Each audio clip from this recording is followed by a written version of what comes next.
com o Fábio, eu falei, Fábio, abre um concurso de Direito Penal, vocês estão sem professor de Direito Penal, botam um ano, dois, que ninguém gostava da aula de Direito Penal, vocês não abrem.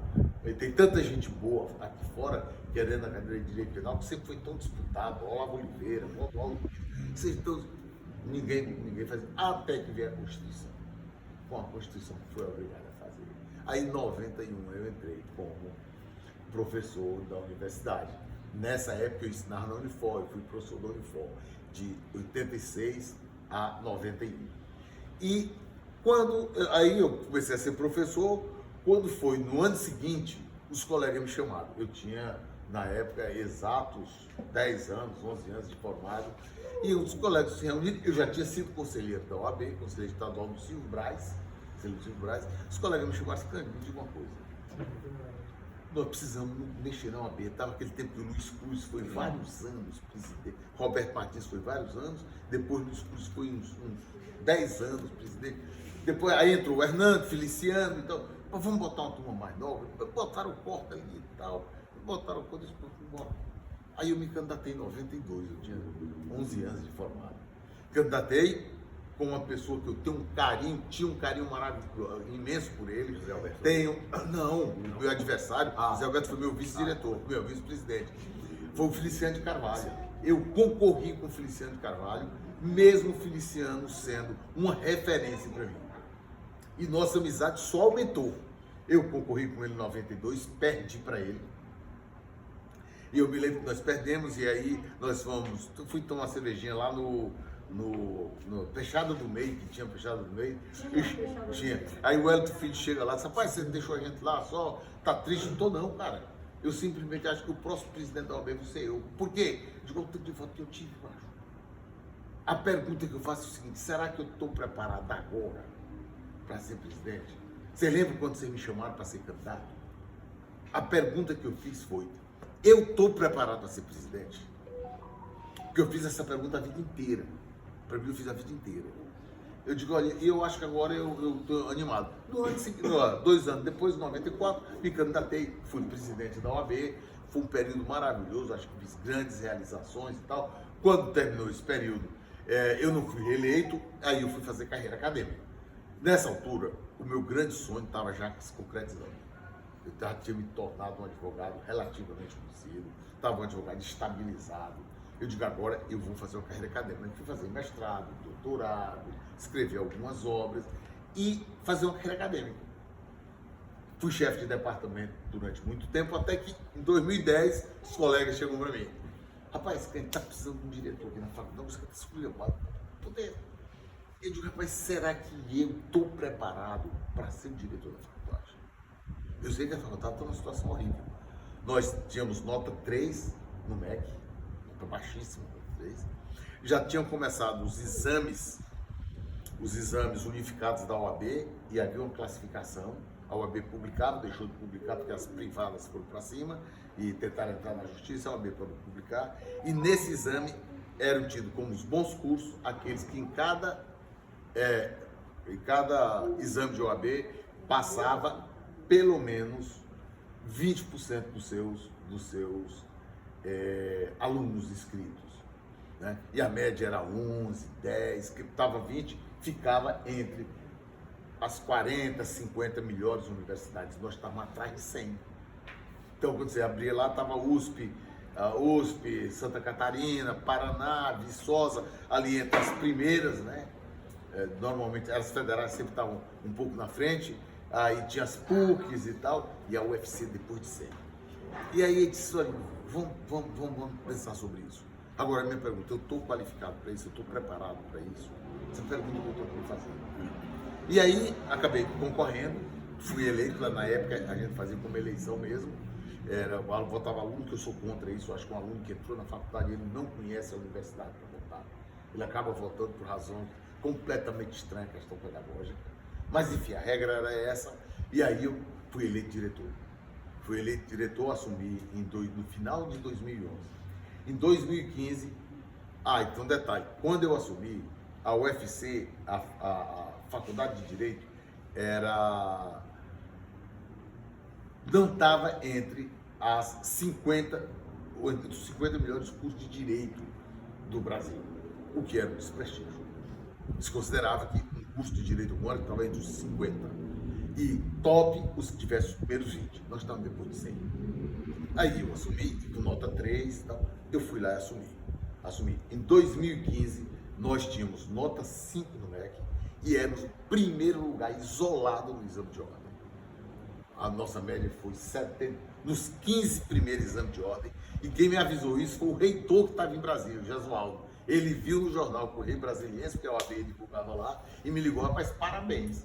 Nós estamos aqui, tem uma reunião de reitores aqui, e a gente está chegando à conclusão que o curso de Direito da UFC é o melhor do Brasil. Porque, ó, vocês estão com nota 5, porque em 2014 isso foi para nota 4, e no ano seguinte nós fomos para nota 5, e nós somos o primeiro lugar no exame de ordem. Então, e eu fiquei muito feliz. Em decorrência disso, quando chegou em 2018, 19 por ali, os colegas começaram a me procurar com a ideia de: se você conseguiu fazer isso para a Faculdade de Direito, cara, tu tem que ser candidato a reitor. Eu digo: cara, eu não tenho a menor chance. A universidade hoje, 98% das pessoas que transitam na universidade são de extrema esquerda. Eu não sou de extrema esquerda, é muito difícil eu concorrer com esse pessoal, daí é muito difícil. Eles vão fazer o seguinte: é uma lista tríplice. Eles vão botar 3 candidatos deles, eu fico fora da lista. Porque eles podem administrar dessa forma. Ou seja, eles podem botar, dizer: vamos lançar o candidato A, B e C. O candidato que é para ficar no primeiro lugar da lista é o A. Então esse nós vamos pegar aqui das 17 unidades, nós vamos pegar aqui 10 unidades para votar em massa nele. Porque o peso do professor é 70%. Vota em massa. E os outros a gente divide, para os outros terem mais votos do que eu vou ficar fora da lista. Não pode, vai. Então, a questão é a seguinte: vocês querem que eu entre na luta? Eu entro. Agora vamos fazer a questão seguinte: eu estou preparado? Será que eu sou a pessoa que a universidade precisa hoje? Pensem sobre isso. Daqui a uma semana a gente conversa. Será que não tem um nome melhor do que o meu? Pensa sobre isso. Vamos pensar.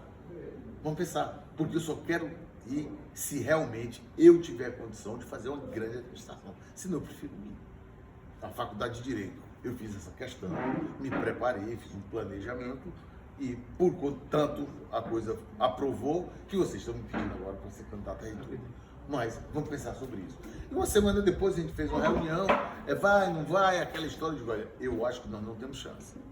Eu acho que eles vão pegar e vão botar 3 candidatos, são 3 vagas. Eles têm como, nós não vamos ter 100 votos aqui dentro. Nós vamos ter os votos da Faculdade de Direito. Mas só são 50 professores lá. Então, e é o que pesa, que é 70%. E eles vão pegar e vão botar 3 cabas na minha frente, eu fico fora da lista. Não tem história do cara escolher lá de baixo. Tá, bota e tal, vamos trabalhar. Aí o pessoal da medicina soube, o atual diretor da medicina me procurou, eu me lembro que fomos tomar um café lá no Delitália. Ele disse: professor, a gente consegue uns votinhos na faculdade de medicina. Eu digo: rapaz, mas eu preciso chegar pelo menos a 100 votos. Porque eu amedronto esses caras. Eu acho que tá longe de conseguir isso. Não, vamos, tá. E eu tive que viajar. E aí eu viajei e tinha uma reunião marcada para um dia de sábado.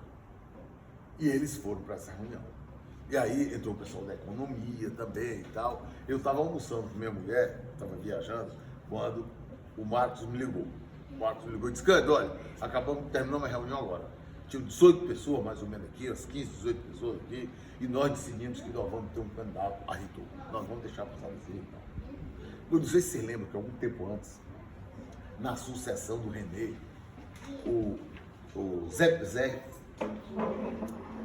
Zé Genuíno, que era o presidente do PT, ele veio aqui, se reuniu na universidade e decidiu que o candidato ia ser o Ícaro.